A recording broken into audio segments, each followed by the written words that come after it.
నమస్కారం. ప్రేక్షకులందరికీ శుభోదయం. ఈనాటి తిరుప్పావైలో పాసురాలలో 15వ పాసురాన్ని, దానిలో ఉన్న అంతరార్థాన్ని, విశేషార్థాన్ని పరిశీలిద్దాం.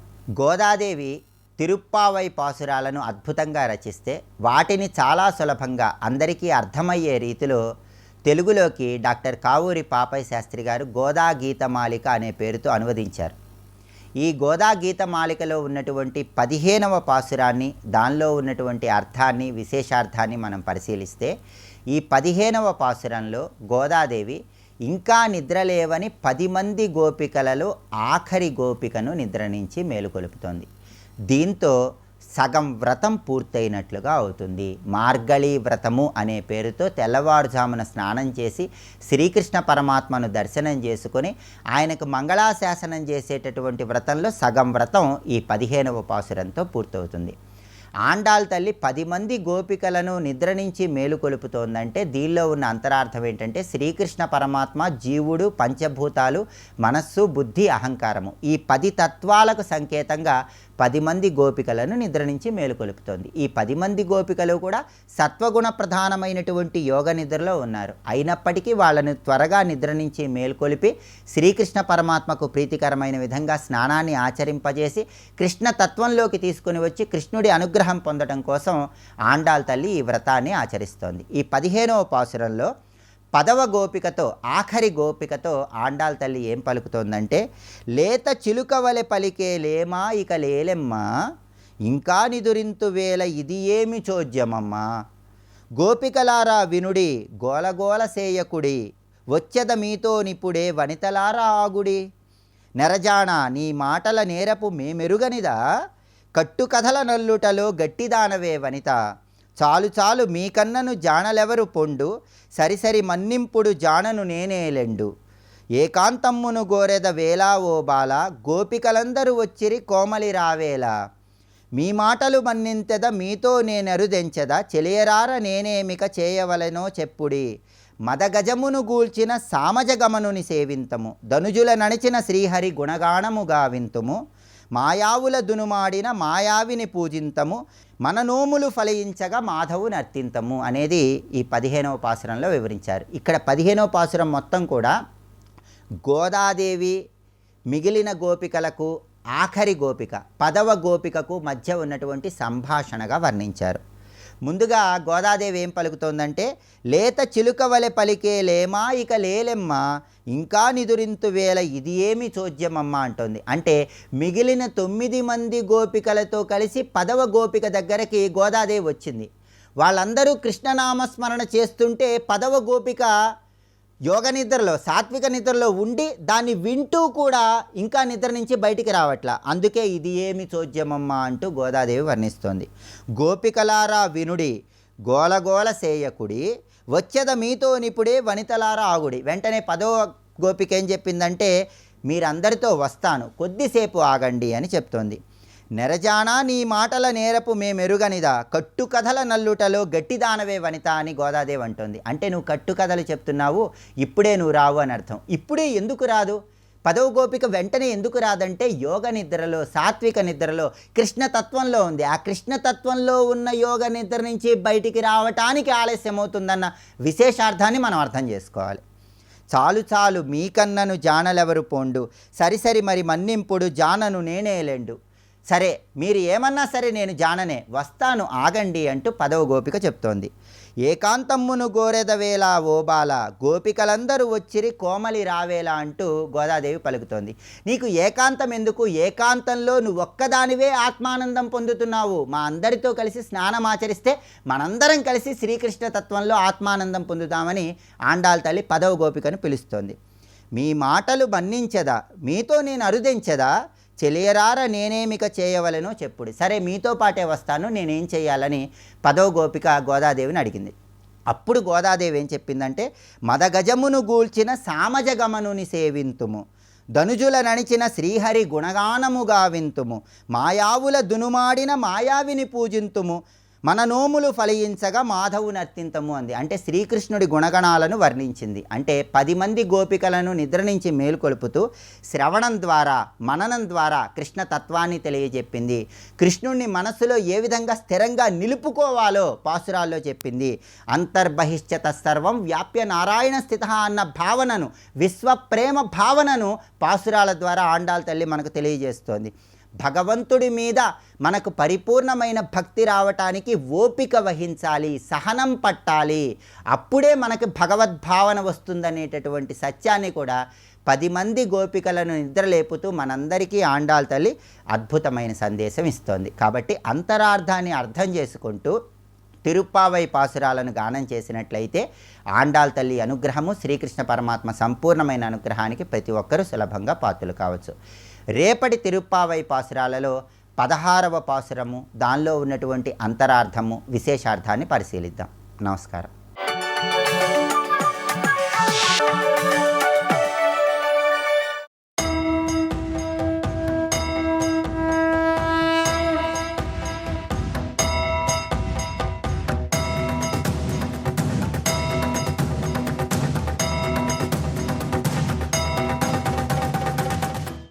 तव चरण सरोजं देवि देवादिवन्द्यं यदि हृदय सरोजे भावयन्तीह भक्त्या श्रुतियुगकुहरे वा संस्कृतं धर्म सम्पज्जनयति जगदाज्ये सर्वसिद्धिं च तेषां मायास्तवमिदं पुण्यं सुखदेवेन भाषितं మార్కండేయాదవాప్యాపి సిద్ధిల్లేభే శశిధ్వజః. ఇది మార్కండేయ మహర్షులకి శుకుడు చెప్పినటువంటిది. ఇది శశిధ్వజుడు చేసే స్తోత్రం. ఈ స్తోత్రం చేసి కోకాముఖం అనే తీర్థంలో హరిని ధ్యానిస్తూ సుదర్శనం చేత ఛేదింపబడ్డాడు. అంటే మాయ దాటి సుదర్శనం చేత ఛేదింపబడి వెళ్ళినటువంటి వాడు అనడం వల్ల తాత్వికంగా చాలా ఉంది. సుదర్శనం అంటే సహస్రారం, సుదర్శన మంత్రంలోనే అది ఉంటుంది. ఇక్కడ దాన్ని దాటి వెళ్ళడమే సుదర్శనుని ఛేదించుకోవడం. అంటే అది దాటి వెళ్ళాలంటే ముందు మాయ అనుకూలిస్తే కానీ జరగదు. అది ఇందులో ఉన్నటువంటి యోగపరమైన రహస్యం అంతా చెప్పబడుతుంది. సుదర్శనేన నెహతో వైకుంఠం శరణం యయౌ. ఈ విధంగా చెప్పిన తర్వాత ఈ మహానుభావుడైన కల్కి యజ్ఞయాగాదులన్నీ చేశాడు. పైగా సత్పురుషులందరూ సంతోషిస్తూ ఉన్నారు. శ్రీహరి అనుగ్రహం చేత ధర్మం నిలబడి ఉన్నది. అందుకే మొత్తం విష్ణుయసుడు కొడుకు సహాయంతో యజ్ఞయాగాదులన్నీ పూర్తి చేసిన తర్వాత నారదాది మహర్షులందరూ యజ్ఞంలోకి వచ్చారు, దేవతలు వచ్చారు. నారదుడితో అంటున్నాడు విష్ణుయసుడు, అహోభాగ్యం అహోభాగ్యం మమ జన్మ శతార్జితం. ఒక్కసారి నారదాది మహర్షులందరినీ చూడగానే విష్ణుయసుడికి ఏమి భాగ్యం నాది, ఇవాళ అద్భుతమైన యాగాలు చేయగలిగాను. ఇంతవరకు యజ్ఞములు చేశాను, నాకు ఇవాళ పూర్ణములైన యాగములు చేశాను. ఈ అగ్ని కార్యాలు సఫలమయ్యే. దేవతలు ఋషులు ఇక్కడికి వచ్చారు, పితృదేవతలు తృప్తి చెందారు. పైగా సాధుపురుషుల సమాగమం లభించింది. సాధుపురుషుల సమాగమం అంటేనే నారాయణుని యొక్క దర్శనం. ఇలాంటి సత్పురుషులు లభించారు కనుక, ఎందుకంటే సృష్టిలో సత్పురుషులు మించిన వాళ్ళు గొప్పవారు లేరు. కానీ పురుషుల్లో గొప్పవారు సత్పురుషులు, దేవతల్లో గొప్పవాడు కృష్ణుడు, అంతే, ఇంకోటి కాదు. సాధూనాం హృదయో ధర్మో వాచో దేవా సనాతనా కర్మక్షయాని కర్మాణి యతః సాధుర్హరి స్వయం. సత్పురుషులు హృదయం ధర్మం, వాళ్ళు వాక్కు సనాతనమైన దేవతలు. ఈ మాటకు చాలా రహస్యం ఉందండి. సత్పురుషుల వాక్కులు మంత్రములు, మంత్రమును అధిష్ఠించేటువంటి దేవతలు, కానీ వాక్కే సనాతనమైన దేవతలు. వారి కర్మలు కర్మనాశకాలు. చూసారా, సత్పురుషుల కర్మలు కర్మనాశకాలు. అందుకే సత్పురుషులు సాక్షాత్తు శ్రీహరిస్వరూపులు. అందుకే మన్యేన భౌతికో దేహో వైష్ణవస్య జగత్రయే యథావతారే కృష్ణస్య సతో దుష్ట వినిగ్రహే. ఇంతకాలం ఎలా బ్రతికానంటే కృష్ణ పరమాత్మని ధ్యానిస్తూ బ్రతికాను. ఎందుకంటే శరీరము ధరించిన నారాయణులలో కృష్ణుని మించిన వాడు లేడు అని నా భావము. అందుకే తిన్నగా నారదుడి దగ్గరికి వచ్చి, తృప్తిగా ఉందయ్యా ఇప్పటి వరకు, ఏది చెయ్యడం వల్ల కేనాహం, ఏది చేయడం వల్ల మళ్ళీ ఈ జన్మ పరంపరలోకి పడకుండా మోక్షం పొందుతాను, సెలవివ్వవలసిందిగా ప్రార్థిస్తున్నాను అని ప్రార్థించాడు. ఎవరిని? నారదుడిని. ఎవరు? విష్ణుయేశుడు. ఇప్పుడు నారదుడు అంటున్నాడు, అహో బలవతీ మాయ సర్వాశ్చర్యమయీ శుభ. అబ్బా, మాయ ఎంత బలమైనదయ్యా! ఏ కృష్ణుని ప్రార్థిస్తున్నావు, ఏ యజ్ఞస్వరూపుడైన నారాయణుని అంటున్నావో అతడు కొడుకుగా నీకు కలిగాక నా దగ్గరకు వచ్చి మోక్షానికి మార్గం చెప్పమని అడుగుతున్నావే. ఎంతకంటే మాయ బలమైన చెప్పడానికి మరొకటి ఉదాహరణ దొరుకుతుందా? పితరం మాతరం విష్ణు నైవ ముంచిత కరిహిచిత్. ఆఖరికి విష్ణువు తల్లిదండ్రులను కూడా మాయ వదలదన్న విషయం తెలిసింది నాకు. మాయ అంత బలమైనది. ఎందుకంటే నీ కొడుకు అయిపోవడం వల్ల అందరినీ చెప్తూ ఉన్నా అని విష్ణు అవతారం అయి ఉండొచ్చు, అందరు పొగుడుతున్నారు కదా అనుకుంటున్నావే కానీ విష్ణు అని తెలియట్లేదు. అది మాయ. యశోదమ్మ అనుకున్నట్లుగా, దశరథుడు విశ్వామిత్రుడు చెప్పినా అనుకున్నట్లే. ఏం చేస్తాం? నాకు ఇప్పుడు తెలిసింది. అహో బలవతి మాయా సర్వాశ్చర్యమయీ శుభ పితరం మాతరం విష్ణుర్నైవ ముంచితి కర్హిచిత్. విష్ణోహ పితరం మాతరం, విష్ణువు యొక్క తల్లిదండ్రులు కూడా విడిచిపెట్టదే. పూర్ణో నారాయణో యస్య సుతః కల్కి జగత్పతి. పూర్ణుడైన నారాయణుడే నీ కొడుకైనప్పుడు ఆయన విడిచిపెట్టి నన్ను అడుగుతున్నావా? సరే, ఇది మాయా స్వరూపం అని మాయకి జీవుడికి జరిగిన ఒక సంవాదం చెప్తాను వినన్నాడు. ఇది చాలా విచిత్రమైన, చెప్పేస్తాను అనుకోవద్దు. కానీ ఈ వాదంలో ఒక దేహం విడిచిపెట్టి మరో దేహంలోకి వెళ్ళిపోబోయే ముందు జీవుడు మాయ మాట్లాడుతుంటారు. మాయతో అంటున్నాడు, దేహము మాయ వల్ల ఏర్పడిందంట, కానీ దేహమే లేకపోతే మాయకి స్థానం ఏంటని వీడు అడుగుతున్నాడు. దేహం లేకపోతే మాయకి స్థానం ఏది అంటే, మాయను ఆశ్రయించుకుని దేహములు ఉన్నాయా, దేహాన్ని ఆశ్రయించుకుని మాయ ఉందా అని చర్చ చేస్తాడు. అప్పుడు మాయ చక్కటి ఉపన్యాసం ఇస్తుంది. మాయాకార్యములు అవన్నీ కూడా నువ్వు దేహము నేను అనుకోవడం అనేది ఒక మాయ, దానివల్ల దేహంతో ఏర్పడి మాయా ప్రపంచంలో తిరుగుతున్నావు అని చర్చ చాలా విశేషం. అంటే మాయ అంటే ఏమిటి, జీవుడు అంటే ఏమిటి, ఈశ్వరుడు అంటే ఏమిటి చర్చ, మాయా జీవ సంవాదం. ఇలాంటి అద్భుతమైన ఘట్టాలు దీనిలో ఉన్నాయి. నారాయణాయ కృష్ణాయ గోవిందాయ నమో నమః.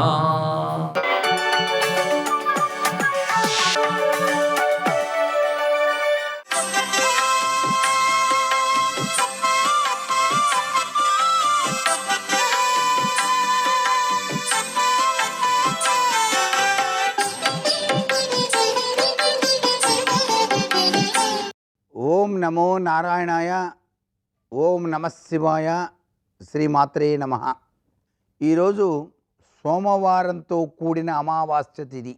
చాలా విశిష్టవంతమైన ప్రభావాన్ని ఇస్తాడు పరమేశ్వరుడు. అందుచేతనే శివ అనే 2 అక్షరాలు మంగళకరానికి చిహ్నం. సదాశివ అంటే చాలండి. ఈరోజు ఎల్లవేళలా మంగళకరుడు అని అర్థం.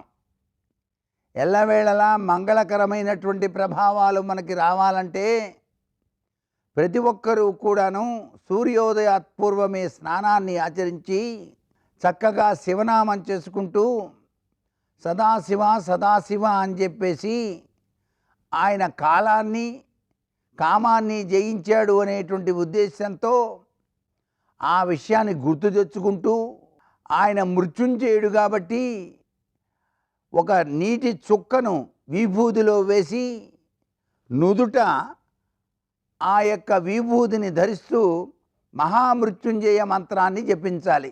ఓం త్రయంబకం యజామహే సుగంధిం పుష్టివర్ధనం ఉర్వారుకమివ బంధనాత్ మృత్యోర్ముక్షీయమామృతాత్ అని చెప్పేసి ఇలా ఒంటికి విభూది రాసుకొని పంచామృతాలతో ఆవు పాలు, ఆవు పెరుగు, ఆవు నెయ్యి, పంచదార, తేనె, కొబ్బరి బోండం నీళ్లు, వీటితో గనక అభిషేకార్చన గనక నిర్వహించి ఆ తీర్థాన్ని గనక స్వీకరించినట్లయితే అమృతమయం అనేటువంటి తత్వం ఈ శరీరానికి అబ్బి తీరుతుంది. భగవంతుడు ప్రసాదించినటువంటి ఆత్మపూరితమైనటువంటి ఈ శరీరం పరమాత్మ సన్నిధికి చేరటానికి చక్కటి మార్గాన్ని ఏర్పరుస్తుంది అభిషేకార్చన. అందుకనే ఈ శరీరం మొత్తాన్ని కూడా పరమేశ్వర నిలయంగా భావన చేస్తూ మహాన్యాసకపూర్వక ఏకాదశి రుద్రాభిషేకంలో శరీరం అంతా కూడాను పరమశివమయం అని చెప్పేసి మంత్రోచ్చరణ చేస్తారు. సోహం అనేటువంటి తత్వచింతన రీత్యా ఈ ఉచ్ఛ్వాస నిశ్వాసాలు ఉన్నంత వరకు కూడాను నీ పాద సేవే నాకు శరణం అనేటువంటి ఉద్దేశంతో పరమేశ్వరుణ్ణి ఆ మనసు నిండా నింపుకొని శివోహం సచ్చిదానందం అనేటువంటి తత్వచింతనను ఎవరైతే గ్రహిస్తారో వారు ధన్యజీవులై విరాజిల్లుతారు. శివ కైవల్య ప్రాప్తి అనేటువంటి యోగం కూడాను సిద్ధింపజేసుకోవడానికి పుణ్యఫలప్రదమైనటువంటి ఈ అమావాస్యతో కూడినటువంటి సోమవారం పితృదేవతలకి కూడాను నువ్వులతో తర్పణాదులు అనేటువంటివి చేయటం వలన ఆ దివిలో ఉన్నటువంటి పితృదేవతలు వంశాన్ని ఉద్ధరించడానికి ఆశీస్సులు అందజేస్తారు అని మనకు శాస్త్రవచనం. సర్వే జనా సుఖినో భవంతు.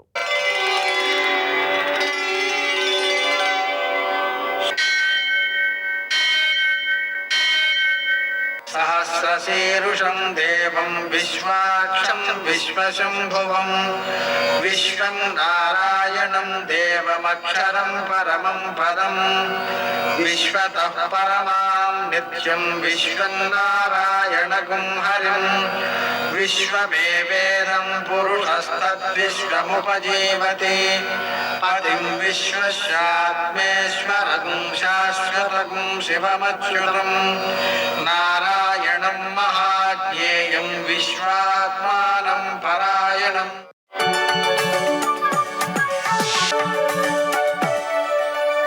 సూర్యశౌర్యమథేందురింద్రపదవీ సన్మంగళం మంగళం. మృత్యుంజయాయ రుద్రాయ నీలకంఠాయ శంభవే అమృతేశాయ శర్వాయ మహాదేవాయ తే నమః. నేటి కాలమాన విశేషాలను గమనిద్దాం. స్వస్తి శ్రీ చాంద్రమాన క్రోధినామ సంవత్సరం ఉత్తరాయణం, కొన్ని పంచాంగాల్లో దక్షిణాయనం, హేమంత ఋతువు మార్గశిర మాసం, కృష్ణపక్షం సోమవారం, సూర్యోదయం 6:49 సూర్యాస్తమయం 5:48 తిథి అమావాస్య రాత్రి 3:55 వరకు, నక్షత్రం మూల రాత్రి 11:54 వరకు, వర్జం రాత్రి 10:15 నుంచి 11:54 వరకు, దుర్ముహూర్తం మధ్యాహ్నం 12:40 నుంచి 1:24 వరకు, మరల మధ్యాహ్నం 2:52 నుంచి 3:36 వరకు, అమృతకాలం సాయంకాలం 5:20 నుంచి 6:59 వరకు, రాహుకాలం సోమవారం కాబట్టి ఉదయం 7:30 నుంచి 9 గంటల వరకు, అష్టకౌర్గురీత్యా శుభప్రదమైన సమయం ఉదయం 10:05. నేటి విశేషం సోమవారం అమావాస్య, ఈ రెండూ కలవడం వలన సోమవార వ్రతం అని ఒకటి ఆచరిస్తారు. మళ్ళీ దీనికి సోమవతి అని మరో పేరు. ఇదేమిటి? సోమవతి అమావాస్య. ఈ రోజున కపిల తీర్థం అని కాశీలో ఉంది. అక్కడ పిండ ప్రదానం చేస్తే గయలో పిండ ప్రదానం చేసినంత సత్ఫలితం సిద్ధిస్తుంది. అంతేకాదు, చంద్రకుండం అని ఒకటి ఉంది. అక్కడ కనుక మనం తీపి కలపని పాలకోవాతో పిండ ప్రదానం చేస్తారు పితృదేవతలకి. ఆ కూపం దగ్గర స్నానం చేసి దానివలన విశేషమైన సంతృప్తి కలుగుతుంది పితృదేవతలకి. అదేవిధంగా ఈరోజు పద్మక యోగం ఉంది. దానివలన పితృదేవతారాధన చేయడం కానీ చేసినట్లయితే పితృదేవతలకు యుగ అయుత తృప్తి, అంటే 10,000 యుగములను పితృదేవతలను మనం ఆరాధించడం వలన ఏ సంతృప్తి కలుగుతుందో అంతటి సంతృప్తి కలుగుతుంది, అంతటి అనుగ్రహం కలుగుతుంది వారి వలన. అలాగని సోమవార యోగం, దీని యొక్క ప్రభావంతో మహానదులలో కానీ తీర్థాలలో కానీ స్నానం చేసినట్లయితే 1000 గోవులను దానం చేసిన ఫలితం వస్తుంది. అలా పలు విధాలుగా ఉపకరించేటువంటి రోజుగా దీన్ని గుర్తించాలి. అలాగే ఈరోజు సంజీవిని వ్రతం అని ఒకటి చేస్తారు. ఆ వ్రతాన్ని ఆచరించడం ద్వారా ఆరోగ్యం వృద్ధి చెందుతుంది.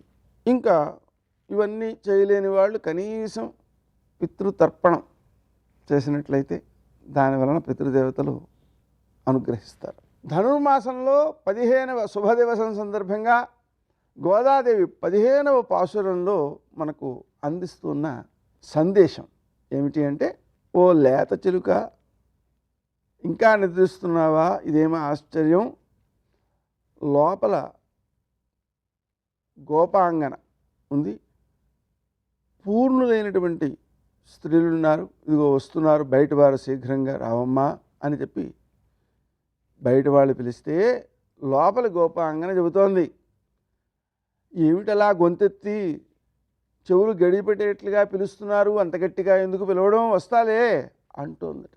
అంటే బయట వాళ్ళు మళ్ళీ అంటున్నారు గోపికలు, చిన్న చిలుక నువ్వు చాలా చమత్కారంగా మాట్లాడుతున్నావు, నీ నేర్పరితనం, ఈ పుల్ల విరుపు మాటలు మేము ఇదివరకే తెలుసు అనేటప్పటికీ మళ్ళీ గోపాంగన అంటుంది, అటువంటి సమర్థత అంతా కూడా మీకే ఉందమ్మా, నాకు లేదులే, అయినా మీరన్నట్టు నేను అలాంటి దాన్నేమో రావాల్సిన వారంతా వచ్చారా అని అడిగింది. అడిగితే బయట వాళ్ళు అంటున్నారు, అందరూ వచ్చారు, నువ్వే వచ్చి లెక్క చూడొచ్చు అన్నారు.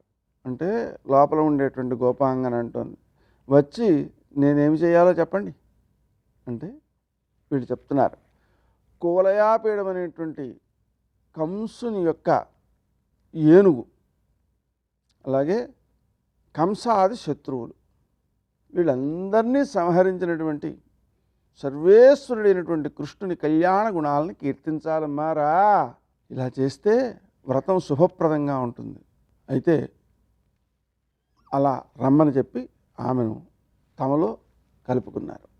దీని ద్వారా మనం అర్థం చేసుకోవాల్సింది ఏమిటంటే, మనకు అందిస్తున్న సందేశం ఏమిటంటే, ధర్మాచరణ మనమే చేయడం కాదు, మనతోడు ఉన్నవారు అందరి చేత ధర్మాచరణ చేయించాలి, ఆ బాధ్యత వహించాలి అనేటువంటిది మనకు నేర్పుతున్నారు.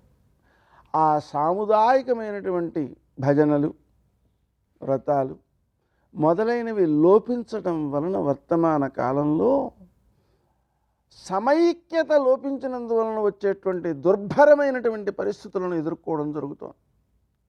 అది సరైన పద్ధతి కాదు. మన ధర్మాన్ని మనం రక్షించుకోవడం కోసం ఆ సమష్టి కృషి చాలా అవసరం. నేటి ఆణిముత్యాలు.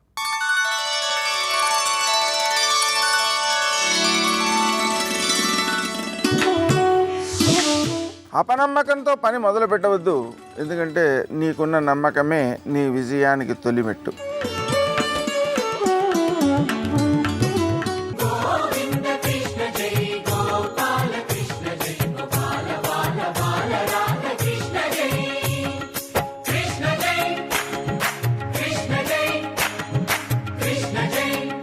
బాలకృష్ణ జై.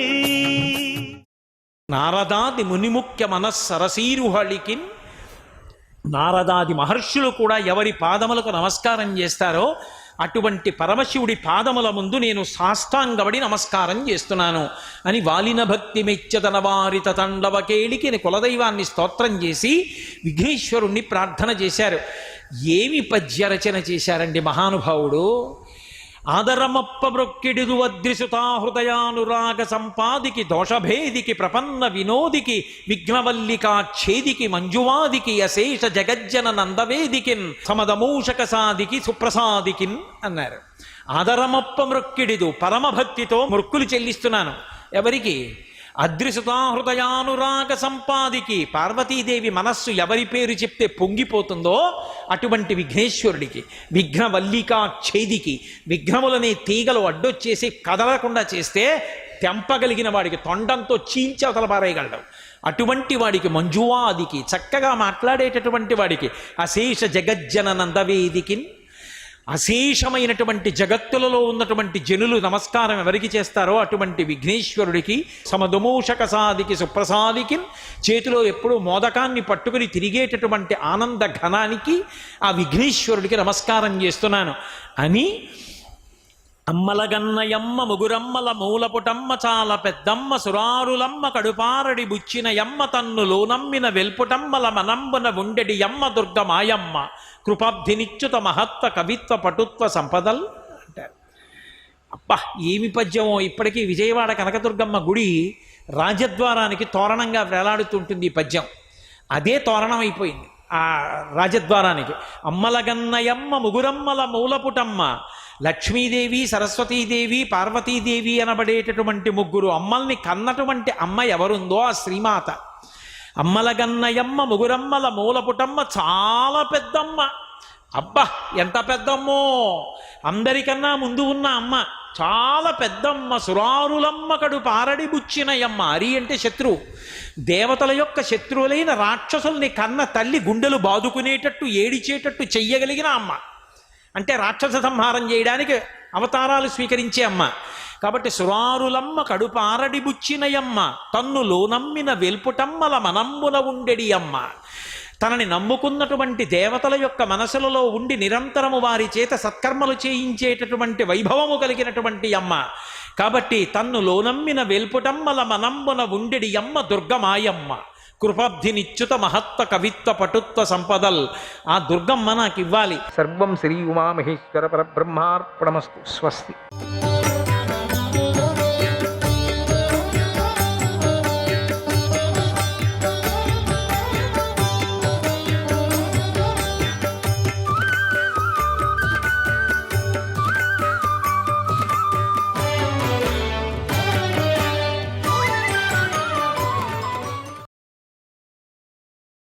నువ్వే ఇంద్రియాలు, ఇంద్రియార్థాలు.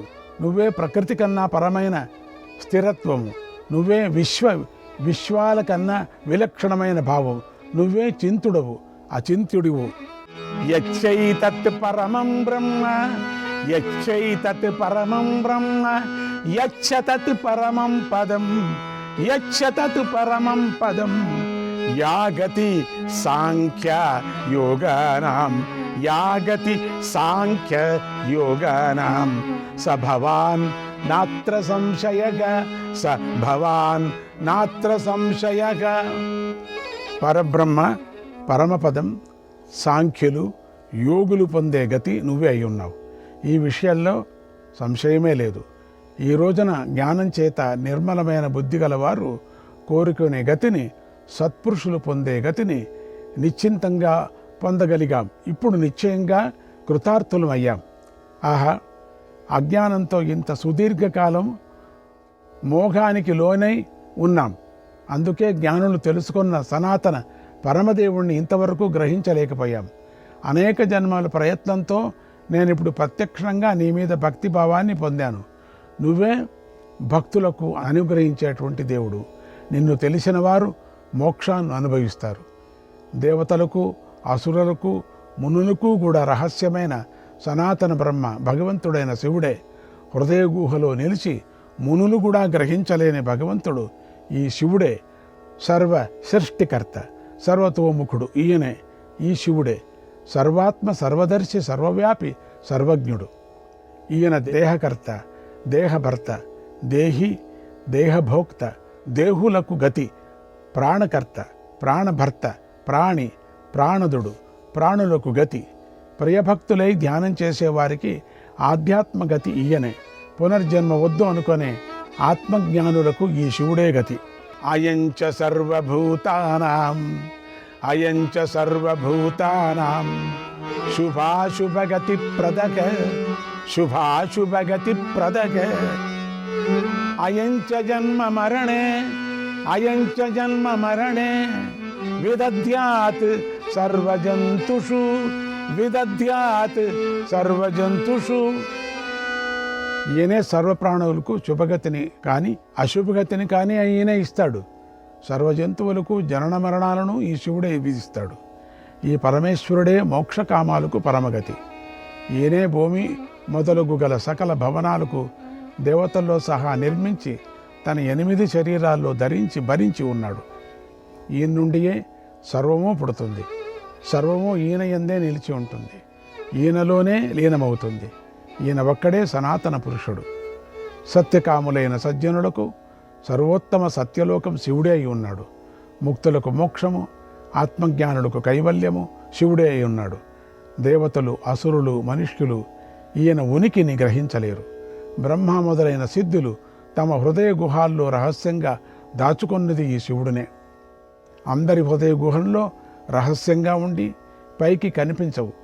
అటువంటి నీ మాయలో పడి మోహానికి లోనై దేవతలు, అసురులు, మానవులు పరమేశ్వరుడైన నిన్ను వాస్తవికంగా తెలుసుకోలేకపోతున్నారు. భక్తిభావంతో పవిత్రులై తనను ఆశ్రయించిన వారికే హృదయంలో స్థిరంగా ఉన్న ఈ శివుడు సాక్షాత్కరిస్తాడు. ఈయనను తెలుసుకున్న తరువాత ఇక పునర్జన్మ మరణాలు ఉండవు. ఈయన పరమ వేద్యుడు. ఈ శివుణ్ణి తెలుసుకున్న తర్వాత ఇక తెలుసుకోవలసింది ఉండదు. ఈయనే పరమలాభం. దీన్ని పొందిన శివుణ్ణి తర్వాత పండితుడు మరే లాభాన్ని గొప్పగా భావించడు. సూక్ష్మమైన పరమప్రాప్తి శివుడే అయి ఉన్నాడు.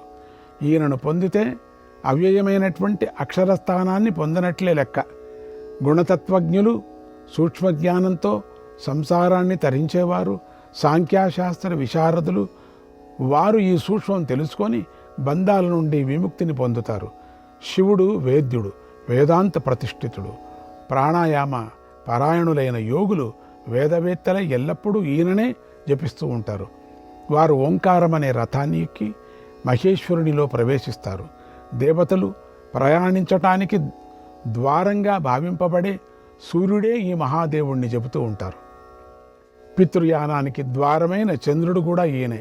ఈయనే కాస్తలు, దిక్కులు, సంవత్సరాలు, యుగాదులు, దివ్యలాభం, ఆదివ్య లాభం, పరమలాభం, దక్షిణ ఆయనం, ఉత్తరాయణం ఈ శివుడే.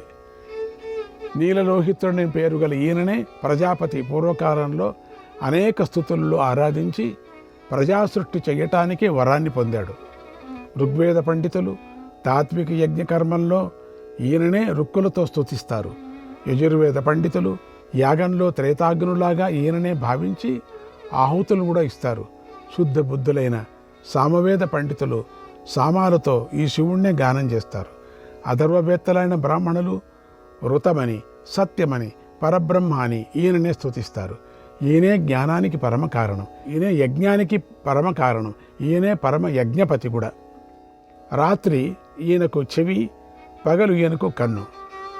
పక్షం శివుడికి శిరస్సు, మాసం భుజం, ఋతువు వీర్యం, తపస్సు ధైర్యం, సంవత్సరం గుహేంద్రియం, ఊరువులు పాదాలు కూడా మృత్యువు యముడు, అగ్ని సంహారం కోసం వేగంగా సాగే కాలుడు. ఆ కాలునికి కూడా పరమకారణమైన కాలం సనాతనుడైన ఈ మహాదేవుడే అయి ఉన్నాడు. చంద్రుడు, సూర్యుడు, నక్షత్రాలు, గ్రహాలు, వాయువు, ధ్రువుడు, సప్తఋషులు, సప్తభవనాలు, ప్రధానం, మూల ప్రకృతి, మహత్తత్వము, వికారాలతో ప్రారంభించి విశేష పర్యంతము ఉన్నటువంటి తత్వం ఈ శివుడే అయి ఉన్నాడు. బ్రహ్మాది స్తంభ పర్యంతమైన జగత్తు, సత్తు, అసత్తు, 8 ప్రకృతులు, ప్రకృతి కన్నా పైనున్న పురుషుడు ఈ శివుడే అయి ఉన్నాడు. ఈ దైవాంశంతో సమస్త జగత్తు చక్రంలాగా తిరుగుతూ ఉంటుంది. ఈయనే జగత్తు, ఈయనే పరమానందం, ఈయనే శాశ్వత బ్రహ్మ, విరక్తకులు గతి, సత్పురుషులకు పరమభావము, ఈయనే ఉద్వేగరహితమైన పరమపదం, ఈయనే సనాతన బ్రహ్మ. ఈ శివుడే శాస్త్రవేత్తలకు, వేదాంగవేత్తలకు కూడా ధ్యానించదగిన పరమ పదం. ఇయం సా పరమా కాష్ట, ఇయం సా పరమా కళా, ఇయం సా పరమా సిద్ధి, ఇయం సా పరమా గతి, ఇయం సా పరమా శాంతి, ఇయం సా నివృత్తి పరా, యం ప్రాప్య కృతకృత్యాస్మ ఇత్యమన్యంత యోగినః. దీన్ని ఎప్పుడు జ్ఞాపకం పెట్టుకోండి. ఈయనే పరమ కాష్ట, ఈయనే పరమ కళ, ఈయనే పరమసిద్ధి, ఈయనే పరమగతి, ఈయనే పరమశాంతి, ఈయనే పరమానందం. ఈయనను పొందిన తరువాతనే యోగులు కృతకృత్యులము అయ్యాము అని అనుకుంటారు. ఈయనే తుష్టి, ఈయనే సిద్ధి, ఈయనే శృతి, స్మృతి, ఈయనే యజ్ఞం చేసిన వారు పొందే గతి, జ్ఞానులు పొందే అవ్యయ స్థితి. భూరి దక్షిణలతో కోరికలను సిద్ధింపజేసుకోవటానికి యాగాలు చేసే యజ్ఞశీలురు పొందే గతి కూడా నువ్వే అయి ఉన్నావు. ఇందులో సందేహం లేదు. ఓ దేవా, ఉత్తమ యోగ జపాలతో శరీరాన్ని శుష్కింపజేసుకునే నియమాలతో లభించే శాంతి, తపించే వారు పొందే పరమగతి నువ్వే అయి ఉన్నావు. సనాతన కర్మ సన్యాసులు, విరక్తులు బ్రహ్మలోకంలో ఏ ఉత్తమ గతిని పొందుతారో ఆ గతిని నువ్వే అయి ఉన్నావు. ఓ సనాతన, మోక్షార్థులై వైరాగ్య మార్గంలో నడిచేవారు, ప్రకృతిలో లీనమయ్యేవారు పొందే గతి నువ్వే అయి ఉన్నావు. జ్ఞాన విజ్ఞానయుక్తులు ఏ పేరు ఏ బంధము లేని కైవల్య రూపమైన పరమగతిని పొందుతారు. నువ్వే ఆ గతి అయి ఉన్నావు. ఓ విభు, వేదశాస్త్ర పురాణాల్లో చెప్పిన సామీప్య, సాలోక్య, సారూప్య, సాయుజ్య కైవల్య గతులనే పంచగతులు. ఇవి పంచగతులు, దీన్ని జ్ఞాపకం పెట్టుకోవాలి మీరు. నీ అనుగ్రహంతోనే లభిస్తాయి ఈ పంచగతులు, మరొక విధంగా లభించవు అని ఇలా తండి మహర్షి మనస్సుతో భగవంతుడైన శివుణ్ణి స్తుతించాడు. పూర్వకాలంలో బ్రహ్మదేవుడు పరబ్రహ్మ స్వరూపాన్ని ఇలాగే స్తుతించాడు. అదేవిధంగా తండి మహర్షి కూడా స్తుతించాడు. ఓ కృష్ణ, తండి మహర్షి తన స్థుతిలో బ్రహ్మ, ఇంద్రుడు, విశ్వేదేవులు, మహర్షులు కూడా నిన్ను తెలుసుకోలేరు అని ప్రార్థించాడు. తండి మహర్షి బ్రహ్మవేత్త అయిన స్తుతికి శివుడు సంతోషించి ఇలా అన్నాడు, ఓ తండి, నువ్వు అక్షయుడవు, అవ్యయుడవు, దుఃఖరహితుడవు, యశస్వివి, తేజస్వివి, దివ్యజ్ఞాన సంపన్నుడు అవుతావు. ఓ విప్ర, నా అనుగ్రహంతో నీకొక కొడుకు పుడతాడు. అతడు సూత్రకర్త అవుతాడు. ఋషులు కూడా ఆశ్రయించదగిన వాడవుతాడు. ఇందులో సందేహం లేదు. నాయనా, ఇంకా నీకేం కావాలో కోరుకో అన్నాడు. అప్పుడు నేను నీపై నాకు దృఢమైన భక్తిని ప్రసాదించు అని కోరుకున్నాను. ఓ కృష్ణ, ఇలా భగవంతుడు నాకు వరాలు ఇచ్చాడు. తర్వాత దేవర్షులు నమస్కారాలను అందుకుంటూ దేవతల చేత స్తుతించబడుతూ వెంటనే స్వామి తన స్థలానికి వెళుతున్నాడు. ఓ కృష్ణ, తర్వాత తండి ముని ఆశ్రమానికి వచ్చి నాకిదంతా చెప్పాడు. ఓ మానవశ్రేష్ఠ, ఆది కాలంలో బాగా ప్రసిద్ధికెక్కినవి, శివుడికి సంబంధించినవి ఆయన ఏ నామాలను తండి నాకు చెప్పాడో ఆ శివుడికి సంబంధించిన నామాలను నువ్వు కూడా విను, నీకు సిద్ధి లభిస్తుంది. పూర్వం బ్రహ్మదేవుడు దేవతలకు శివుడి 10,000 నామాలను చెప్పాడు. శాస్త్రాలలో శివుడి సహస్రనామాలు చెప్పబడ్డాయి. ఈ నామాలు రహస్యమైనవి. మొదటిగా బ్రహ్మదేవుడు శివుడి అనుగ్రహంతో ఈ నామాలను తండి మహర్షికి చెప్పాడు. తండి మహర్షి ఈ భగవన్ నామాలను నాకు ఉపదేశించాడు అని ఉపమన్యు మహర్షి శ్రీకృష్ణుడికి చెప్పాడు. శ్రీకృష్ణాయ పరమాత్మనే నమః. 17వ అధ్యాయం శివ సహస్రనామ స్తోత్రం. వాసుదేవ ఉవాచ తతః సప్రయతో భూత్వా మమ తాత యుధిష్ఠిర ప్రాంజలిః ప్రాహ విప్రర్షిః నామ సంగ్రహమాదితః. చెబుతున్నాడు, ఓ ధర్మరాజా, ఆ తరువాత బ్రహ్మర్షి అయిన ఉపమన్యువు ఎంతో శ్రద్ధతో చేతులు జోడించి శివనామ సహస్రాన్ని మొదటి నుంచి ఇలా చెప్పాడు. ఉపమన్యురువాచ బ్రహ్మా ప్రోక్తైర్ఋషి ప్రోక్తైర్వేద వేదాంగ సంభవైః సర్వలోకేషు విఖ్యాతం స్తుత్యం స్తోష్యామి నామభిః. ఈ శివసహస్రనామాలు ముందుగా వేదాంగాల నుండి పుట్టాయి. ముందుగా బ్రహ్మదేవుడి చేత చెప్పబడ్డాయి. తర్వాత ఈ నామాలను ఋషులు చెప్పారు. సమస్త లోకాల యందు ప్రఖ్యాతుడైన వాడు, స్తుతించదగినవాడు అయిన పరమేశ్వరుణ్ణి ఈ నామాలతో స్తుతిస్తున్నాను. మహద్భిర్విహితై సత్యై సిద్ధై సర్వార్థ సాధకైః ఋషిణా తండినా భక్త్యా కృతైర్వేద కృతాత్మనా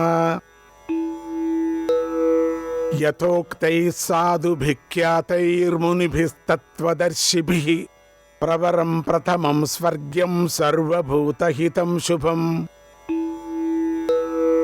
శ్రుతైః సర్వత్ర జగతి బ్రహ్మలోకావతారితైః సత్యైస్తత్పరమం బ్రహ్మ బ్రహ్మ ప్రోక్తం సనాతనం వక్ష్యే యదుకులశ్రేష్ఠ శృణుష్వావహితో మమ వరయైనం భవం దేవం భక్తస్వం పరమేశ్వరం. ఈ నామాలను మహాత్ములు విధించారు. ఇవి సత్యమైనవి, సిద్ధిప్రదమైనవి, సర్వార్థ సాధకాలు. వేదవేత్త అయిన తండి ముని చేత భక్తిపూర్వకంగా తీసుకొని రాయబడ్డాయి కూడా. తత్వం తెలిసిన మహర్షులు వీటిని పఠించారు. సాధువులు వీటిని ఖ్యాతిని తెచ్చారు. ఈ నామ సహస్రం అన్ని సహస్రనామాల్లోనూ శ్రేష్టమైనది. అగ్రగణ్యమైనది. స్వర్గాన్ని లభింపజేస్తుంది. సమస్త ప్రాణులకు మేలు చేస్తుంది. శుభాన్ని ప్రసాదిస్తుంది. బ్రహ్మలోకం నుండి తండ్రి ఈ నామసహస్రాన్ని అవతరింపజేశాడు. అందుకే లోకమంతా ఈ నామాలను సాదరంగా వింటుంది. సనాతనమైన పరబ్రహ్మము సత్యవచనాలతో బ్రహ్మదేవుడి చేత దీనిలో స్తుతింపబడుతుంది. ఓ యదుకుల శ్రేష్ఠ, నేను నీకు ఈ నామాలను చెబుతాను, సావధానంగా విను. నీవు భక్తుడవు. పరమేశ్వరుడవైన ఈ భవుడిని, ఈ మహాదేవుణ్ణి ఈ సహస్రనామాలతో ప్రార్థించు. తేన తే శ్రావయిష్యామి యత్ తద్బ్రహ్మ సనాతనం న శక్యం విస్తరాత్ కృత్స్నం వక్తుం సర్వస్య కేనచిత్. యుక్తేనాపి విభూతీనాం అపి వర్షశతైరపి యస్యాదిర్మధ్యమంతం చ సురైరపి న గమ్యతే.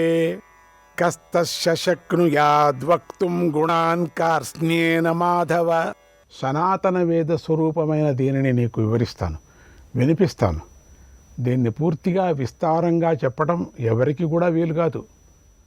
ఆ శివుని ఆది మాధ్యాంతాలను దేవతలు కూడా తెలుసుకోలేరు.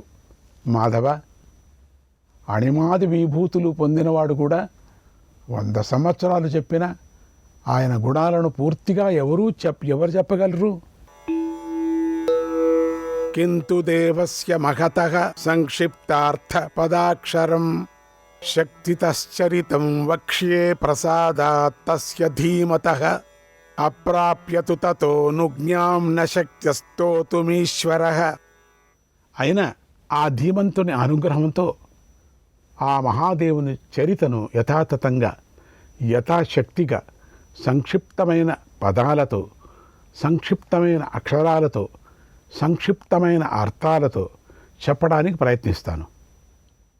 ఆయన అనుజ్ఞను పొందకుండా ఆ ఈశ్వరుని స్తుతించడం శక్యం కానే కాదు. యదా తేనాభ్యనుజ్ఞాతః స్తుతో వై సతదా మయా అనాదినిధనస్యాహం జగద్యోనేర్మహాత్మనః. నామ్నాం కంచిత్ సముద్దేశం వక్ష్యామ్యవ్యక్తయోనినః. ఆయన అనుమతించినప్పుడే నేను ఆయన్ను స్తుతించాను. జగత్తుకు తాను కారణం కాని, తనకు కారణమేది లేనివాడు, ఆద్యాంతాలు లేని ఆ మహాత్ముడి నామాలను కొంత సంక్షేపంగా చెబుతాను. వరదస్య వరేణ్యస్య విశ్వరూపస్య ధీమతః శృణు నామ్నాంచ యం కృష్ణ యదుక్తం పద్మయోనినా. వరదుడు, వరేణ్యుడు, విశ్వరూపుడు, ధీమంతుడైన శివుడి గురించి బ్రహ్మదేవుడు చెప్పిన నామ సముచ్చయాన్ని విను. దశనామ సహస్రాణి యాన్యాగ ప్రపితామహః తాని నిర్మథ్య మనసా దధ్నో ఘృతమివోద్ధృతం. బ్రహ్మదేవుడు 10,000 నామాలను చెప్పాడు. వాటిని మథించి పెరుగులో నుండి నేతిని తీసినట్లుగా ఈ నామ సహస్రం ఉద్ధరించబడుతోంది. గిరేసారం యథా హేమ పుష్పసారం యథా మధు ఘృతాసారం యథా మండః తథైతత్సారముద్ధృతం. పర్వతాల నుండి బంగారాన్ని, పుష్పసారం నుండి తేనెను, నేతి నుండి మండబను అంటే నేతిపై తేలిన తెట్టు పొందినట్లుగా 10,000 నామాల సారం సహస్రనామాన్ని కూర్చాడు. శ్రీకృష్ణాయ పరమాత్మనే నమః.